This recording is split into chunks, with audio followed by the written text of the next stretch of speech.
ఈ కథలో పాత్ర పేరు పెద్దవాడు. నా కొడుకు తన పెళ్లికి నన్ను పిలవలేదు అని చెప్పి కన్నీళ్లు పెట్టుకున్నాడు. జరిగిన కథ: ఆ ఇంట్లో 3 అన్నదమ్ములు, ఒక ఆడపిల్ల, మొత్తం 4 పిల్లలు. తల్లి తండ్రి వ్యవసాయం మీద బతికే కుటుంబం. తల్లి ఎప్పుడు పెద్దవాడితో నువ్వు బాగా చదువుకొని తమ్ముళ్లను పైకి తీసుకురావాలి అని చెప్పేది. ఈ పెద్దవాడి మనసులో బాగా నాటుకుంది. జలుబు చేసిందండి, గొంతు పట్టుకుంది. అతన్ని ఇంటికి దూరంగా హాస్టల్లో ఉంచి చదివిస్తున్నారు. ముందుగా అమ్మాయికి పెళ్లి చేశారు. పెద్ద కొడుకు డిగ్రీ చదివి పేరున్న కంపెనీలో ఆఫీసర్ గా జాయిన్ అయ్యాడు. మొదటి జీతం అంతా తన తమ్ములకు, అమ్మా నాన్నకి అందరికి బహుమతులు ఇచ్చాడు. తనకు ఏమీ మిగుల్చుకోలేదు. అయినా అదే అతనికి సంతృప్తిగా అనిపించింది. ఉద్యోగం వలన అందరినీ వదిలి దూరంగా వేరే టౌన్ లో బతుకుతున్నాడు. ఇక్కడ ఇంట్లో 2 తమ్ముళ్ళు, అమ్మా నాన్న కలిసి ఉంటున్నారు. కొన్నాళ్లకు నాన్న చనిపోయాడు. పెద్దవాడు జీతం మొత్తం తల్లికి పంపేవాడు. తల్లి ఆ డబ్బు రెండో వాడిని వ్యవసాయం చేయించేది, 3వ వాడిని స్కూలుకి పంపించేది. దాంతో పెద్దవాడు మాత్రమే ఆ కుటుంబాన్ని ఆదుకునే దేవుడు అనే నమ్మకం ఏర్పడింది. పెద్దవాడికి ఒక సాంప్రదాయం గల కుటుంబం నుండి మంచి అమ్మాయిని తెచ్చి పెళ్లి చేశారు. ఆ అమ్మాయి కూడా మంచిదే. కాకపోతే భర్త కుటుంబం మీద కన్నా తన తల్లి, తమ్ముళ్ళు, అక్క మీద ఎక్కువ శ్రద్ధ పెట్టడం గమనించింది. ఇదేమిటి అని అతన్ని ప్రశ్నించింది. దానికి అతడికి కోపం వచ్చి వాళ్ళ తరువాతనే నువ్వు అన్నాడు. దీంతో ఆమెకు అవమానము మరియు కోపం రెండూ వచ్చాయి.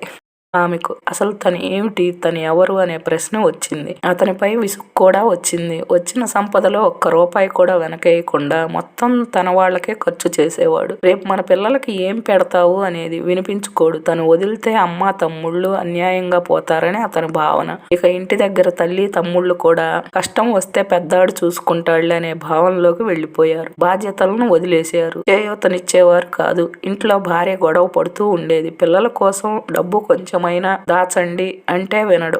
ఇప్పుడు పెద్దవాడికి 2 పిల్లలు, అమ్మాయి, అబ్బాయి. అమ్మాయిని డిగ్రీ చదివించాడు, అబ్బాయి ఇంటర్మీడియట్. అయితే పిల్లలిద్దరూ రోజు ఇంట్లో అమ్మా నాన్న గొడవ పడుతుండడం చూసేవారు, నోరెత్తేవారు కాదు. ఒక రోజు పెద్దాడిని అమ్మ పిలిచింది. వెళ్ళాడు. అమ్మ చెప్పింది, చిన్నాడు ఉద్యోగం చేయడంట, వ్యాపారం పెట్టుకుంటాడంట, 2 ఎకరాలు అమ్ముదామంటున్నాడు. మరి వాడికి డబ్బులు కావాలి కదా, అమ్ముదామంది. పెద్దాడు ఆలోచించకుండా సరే మీ ఇష్టం అన్నాడు. ఇంటికొచ్చిన తర్వాత భార్య అన్నది, అమ్ముకోమను, ముందు మీరంతా పంచుకోండి, పంచుకున్న తర్వాత అతని భాగాన్ని అమ్ముకోమను అన్న. దానికి అతనికి ఆ మాట నచ్చలేదు. నువ్వు మా విషయంలో జోక్యం చేసుకోవద్దు అని చెప్పాడు భార్యకు. భార్యకి అతని మీద కోపం, విసుగు వచ్చింది. అత్తగారు ఎప్పుడైనా ఇద్దరూ కలిసి రండి అనదు, కొడుకు మాత్రమే రమ్మంటుంది. తన కొడుకు అయితే తనను సమర్థిస్తాడు, ఎదురు ప్రశ్న వేయకుండా ఉంటాడు. కోడలైతే ప్రశ్నిస్తుంది. అందుకని ఆమెను తమ వద్దకు రమ్మనేవారు కాదు. పెద్దవాడికి కూడా భార్య తన వాళ్ళను ప్రశ్నించడం నచ్చదు. పోతే పోనీ, వాళ్ళు ఎవరు, నా అక్క తమ్ముళ్లే కదా అనుకునేవాడు. రాను రాను భార్యకు భర్త మీద అసహ్యం వేసింది. పిల్లలు కూడా తండ్రి తల్లిని ఏ విధంగా చూస్తున్నాడో అర్థమవుతోంది. ఇంటి వద్ద తల్లి, తమ్ముళ్ళు తమ అవసరాలకి తనను బలి చేసేవారు. అదే పెద్దవాడికి కూడా ఆనందం. ఏమంటే నువ్వే మాకు దేవుడివి అంటారు. తన పిల్లలు ఎలా చదువుతున్నారో, వాళ్ళకి ఏమి కావాలో అతను ఎప్పుడూ ఆలోచించలేదు. పిల్లలు ఇబ్బంది పడకుండా ఏం కావాలన్నా పట్టించుకొని భార్య వాళ్లను ముందుకు నడిపేది. తమ్ముళ్ళిద్దరికి పెళ్లిళ్లు చేశాడు. తల్లి అన్నది, పెద్దవాడితో వ్యవసాయంలో అన్ని నష్టాలు వచ్చాయి, పొలం అమ్మితే వచ్చే డబ్బు ఆ నష్టం తీర్చడానికి సరిపోతుంది, అందుకే నీ భాగం 1 ఎకరం మాత్రమే వచ్చింది, ఇది చాలా బాధగా ఉంది చెప్పడానికి అంది. అందుకు పెద్దవాడు సరేలేమ్మా ఏం చేస్తాం అని ఇంటికి వచ్చాడు. భార్య, ఇక నీతో ఉండలేను, మేము డబ్బుగా ఇబ్బంది పడుతుంటే నువ్వు అక్కడ ఇచ్చొస్తావా అని వెళ్ళిపోవాలనుకొని పిల్లల ముఖం చూసి ఆగిపోయింది. అయినా కానీ పెద్దవాడి ఆలోచనలు మారలేదు. ఎంతసేపు నా అక్క, నా తమ్ముళ్ళు ఇదే గోల.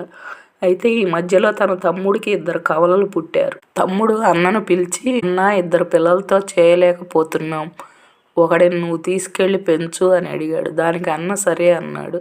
ఇది తన భార్యను అడగకుండా నేరుగా ఇంటికి తెచ్చాడు ఆ పసిపిల్లోడిని.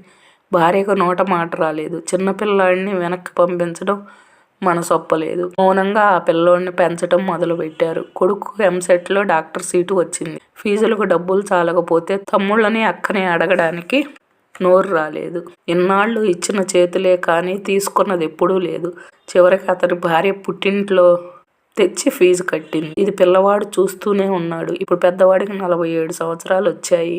అతనికి లా చదవాలనిపించి చదివి కొన్ని సంవత్సరాలకి లా డిగ్రీ తెచ్చుకొని కోర్టులో లాయర్గా రిజిస్టర్ చేయించుకున్నాడు. పెద్దవాడు ఆడపిల్లగా పెళ్లి చేశాడు. పెళ్లి ఖర్చులకు డబ్బులు భార్య పుట్టింటి నుంచే సర్దారు. అల్లుడు ఒక లెక్చరర్. పెళ్లి అయిన తర్వాత అల్లుడు మామను అడిగాడు, 5 లక్షలుంటే ఇవ్వమని. బయట దేశాలకు ఉద్యోగానికి వెళతాను అన్నాడు. అందుకు పెద్దవాడు, నిజంగా నీకు అంత టాలెంట్ ఉంటే డబ్బు పెట్టి వెళ్లాల్సిన అవసరం లేదు, దానికి కావాల్సిన నైపుణ్యం సంపాదించు అని చెప్పాడు. దాంతో అల్లుడు మామ మీద కోపం పెంచుకున్నాడు. భార్య కూతురు అడిగారు, నీ అమ్మకి తమ్ముళ్ళకి అంత పెట్టావు కదా, మా వద్దకు వచ్చేసరికి నీతులు చెబుతున్నావు అని తిట్టారు. ఇంట్లో మనస్పర్ధలు మొదలయ్యాయి.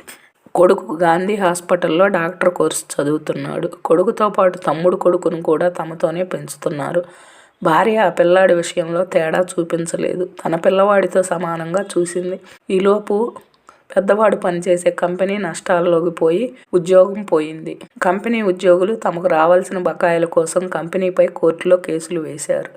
ఆ డబ్బు రావడానికి చాలా రోజులు పడుతుంది. ఈలోగా ఇల్లు గడపాలి. అప్పులు చేస్తున్నారు. ఉద్యోగం పోయిందని తెలిసి తమ్ముళ్ళెవరూ దగ్గరకు రాలేదు. పైగా చిన్న తమ్ముడు పిల్లాడిని అప్పగించి చేతులు దులుపుకున్నాడు.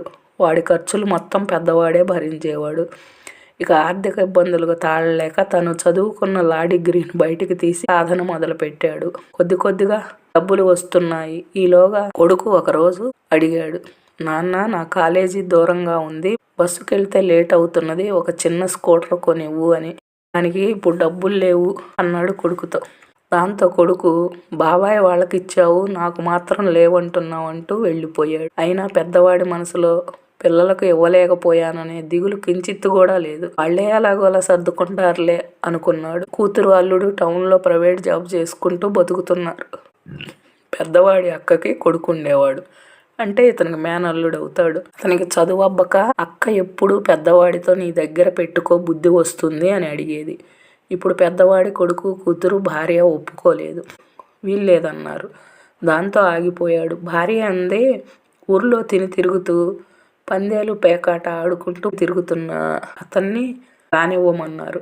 తల్లిదండ్రిని వాళ్ళ పిల్లాడిని బాగు చేసుకోమని చెప్పుపో అన్నారు. చేసేదేం లేక ఆగిపోయాడు. అయినా అక్క పెద్దవాడిని ప్రేరేపిస్తూనే ఉంటుంది, ఏడుస్తుంది, జాలిపడి తీసుకెళ్తాడని. కానీ దారి లేదు. చేతిలో డబ్బు కూడా లేదు. కొడుకు డాక్టర్ అయ్యాడు. అతి కష్టం మీద అప్పు తీసుకొని అమెరికా వెళ్ళాడు పై చదువులకి. చాలా తెలివిగల పిల్లవాడు. చదువు అయిన వెంటనే పెద్ద జీతంతో పేరున్న హాస్పిటల్లో డాక్టర్గా జాయిన్ అయ్యాడు. చేతి నిండా డబ్బులు. ఇప్పటి నుండి తండ్రిని పక్కకు పెట్టాడు. తల్లితోనే మాట్లాడేవాడు. అప్పులు మొత్తం తీర్చేశాడు. తల్లికి పెద్ద మొత్తంలో బంగారం కొన్నాడు. మొదట్లో బావ విదేశాలకు వెళ్ళడానికి అడిగిన 5 లక్షలు బావకి ఇచ్చాడు. దాంతో బావ వ్యాపారం పెట్టుకున్నాడు. శంషాబాద్ దగ్గర 1 ఎకరం పొలం కొన్నాడు.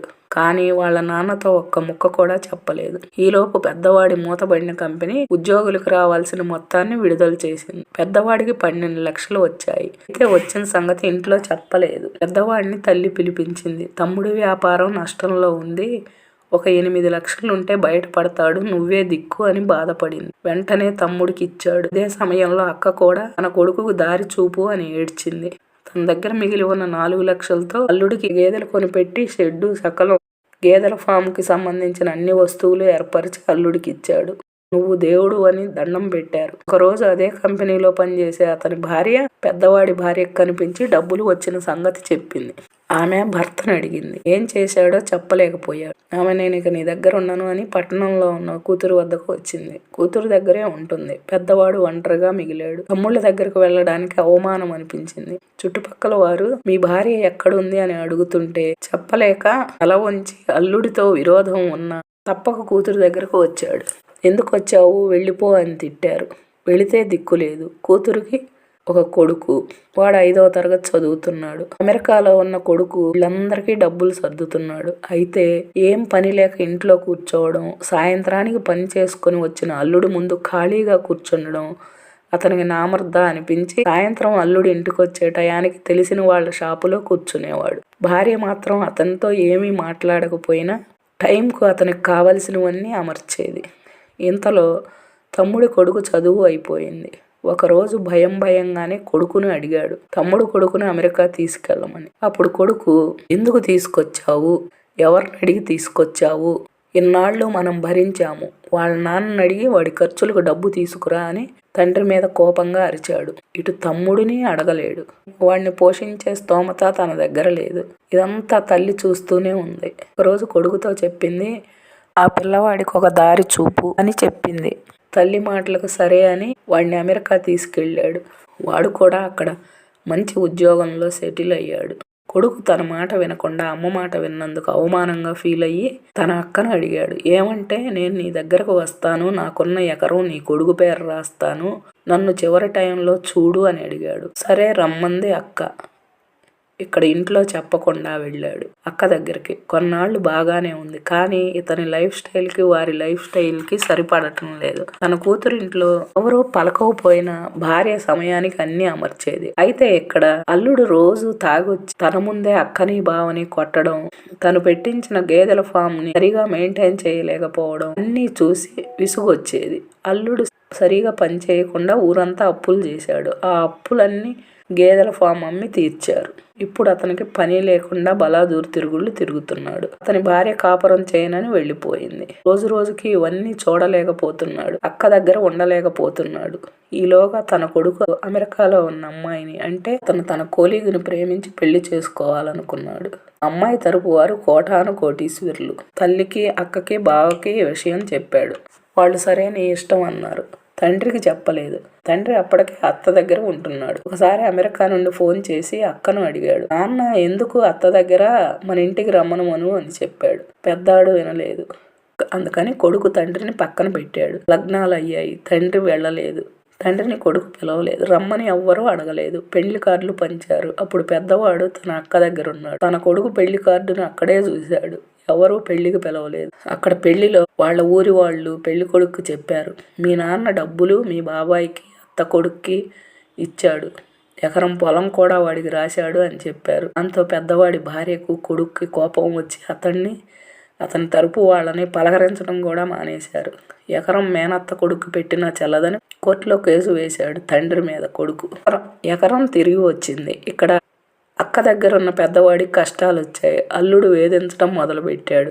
నీ కొడుకు దగ్గర డబ్బులు తీసుకొనిరా, నీ కొడుకు బాగా సంపాదిస్తున్నాడు, కాసిన డబ్బులు అడుగు. అది భరించలేక మళ్ళీ కూతురు దగ్గరికి వచ్చాడు. భార్య, కూతురు, అల్లుడు పలకరించలేదు. ఇక నాకు దిక్కులేదు అని గ్రహించి అలానే ఉండసాగాడు. తన ఖర్చుల కోసం చిన్న చిన్న కేసులు వాదించేవాడు. పలకకపోయినా ఎలాగోలా ఇలాగే జీవితం సాగిద్దామనుకున్నాడు. పెళ్లి తరువాత కొడుకు తిరిగి అమెరికా వెళ్ళాడు. కోడలు ఇదంతా గమనించింది. భర్తని కట్టడి చేసింది. ఎవ్వరికీ సహాయం చేయనివ్వడం లేదు. ఆ వైద్యుడు కూడా అలసిపోయాడు. భార్య చేస్తున్న కట్టడిని గమనిస్తున్నాడు. మనశ్శాంతి ఏమీ లేదు. తన జీవితాన్ని అతని అత్తగారి వైపు వాళ్ళు ఆక్రమించుకున్నారు. ఇక్కడ పెద్దవాడి కూతురు కొడుకు కూడా అమెరికా వెళ్ళిపోయాడు డాక్టర్ చదువుకోవడానికి. ఇంట్లో పెద్దవాడు, భార్య, కూతురు, అల్లుడు మిగిలిపోయారు. ఇప్పుడు అతని దగ్గరకు తమ్ముళ్ళు రారు. తల్లి బతికే ఉంది. తన పని తను చేసుకుంటుంది. రెండవ వాడి దగ్గర ఉంటుంది. నేను రాలేను, నువ్వు వచ్చి ఎప్పుడైనా చూసెళ్ళు అని అంటుంది తల్లి. అక్కా బావలకు వయసు అయిపోయింది. తన చేతిలో ఖర్చులకు డబ్బులు లేకపోతే తమ్ముడు వద్దకు వెళ్ళి నేను ఇచ్చిన డబ్బులు తిరిగి ఇవ్వు, నాకు ఖర్చులకు లేవు అని అడిగితే నా దగ్గర ఎప్పుడు లేవు అని చెప్పి, ఎప్పుడు అడిగినా ఇవ్వకపోగా అమ్మాయిని అడుగు ఇస్తుందిలే అని చెప్పి పంపిస్తాడు. ఈ విషయాన్ని మా తాతతో చెప్పి పావుగంట ఆపకుండా ఏడ్చాడు. తర్వాత చెప్పాడు, నేను నా కుటుంబాన్ని పట్టించుకొని ఉంటే నాకు ఈ గతి పట్టేదే కాదు, తప్పు చేశాను, జీవితం అయిపోయింది అని చెప్పి కాలం మొత్తం చెయ్యి జారిపోయింది అని చెప్పాడు. ఒకరోజు పెద్దవాడు కోర్టుకెళ్ళి వస్తూ దారిలో నడుస్తున్న సమయంలో పక్షవాతము, గుండెపోటు రెండూ వచ్చి నెట్ట నిలువుగా కూలిపోయాడు. హాస్పిటల్కి తీసుకొని పోయేలోగా చనిపోయాడు. ఎవ్వరికీ తెలియదు. ఒకరోజు అతన్ని పలకరిద్దామని తెలిసిన అతను వాళ్ళ ఇంటికి వెళ్తే చనిపోయాడని చెప్పారు. ఖాళీగా ఉన్న అతను కూర్చునే కుర్చీ కనిపించింది. గుండె బరువెక్కింది. అక్కడి నుండి నెమ్మదిగా వెళ్ళిపోయాడు. అన్ని విషయాలు కాకపోయినా ఏదో ఒక లైను మనకు సంబంధించింది ఉంటుందని అనుకుంటున్నాను. ఈ కథలో బలంగా కనిపించేది ఏంటంటే, నేనే దేవుణ్ణి అన్న భ్రమ, భార్య పిల్లల్ని సెకండరీ చేయడం, తల్లి తమ్ముళ్ళకి అలవాటు చేయడం, చివరికి ఎవరికి అవసరం లేని మనిషిగా మిగలడం, చివరాఖరికి ఇన్నాళ్ళు అందరికీ అవసరమైన మనిషి చివరికి తన ఇంట్లోనే అనవసరం అయ్యాడు అని అనిపిస్తుంది. ఈ కథ మీద మీ అభిప్రాయం కామెంట్లో చెప్పండి. ఇది మీకు నచ్చితే సబ్స్క్రైబ్ చేయండి.